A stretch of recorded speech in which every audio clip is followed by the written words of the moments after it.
ஒரு சின்ன செய்தி எப்படி சொன்னா தெரியுமா? திருநெல்வேலில ஏகப்பட்ட கட்டை வெந்திருக்கு, சோத்தை பொங்கி வச்சிட்டோம்னு பார்த்து பருமாறுங்கிறாரு.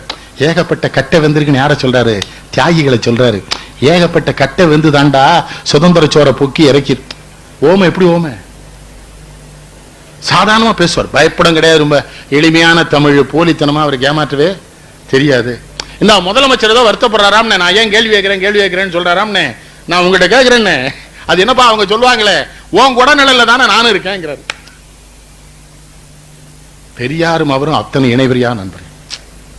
பெரியார் ஒரு பச்சை தமிழர் குடியாத்தத்தில் போட்டிட்டார்ல, பாருங்கய்யா, ஒரு நோட்டீஸ் எழுதியிருக்கான். நான் காங்கிரஸ் வேட்பாளராக போட்டியிடுகிறேன்னு எழுதி கொடுத்துருக்கான். காமராஜர் வந்து போட்டி எடுன்னு, நான் யாருக்கும் போட்டி இல்லைன்னு, காங்கிரஸ் வேட்பாளனாக நிற்கின்ற எனக்குன்னு போடு. போட்டிங்கிற வார்த்தைய யாருங்க முடியும்? இப்ப நினைச்சு பாருங்க, காந்தி இவரெல்லாம். காந்தி எப்படி மனுஷன்?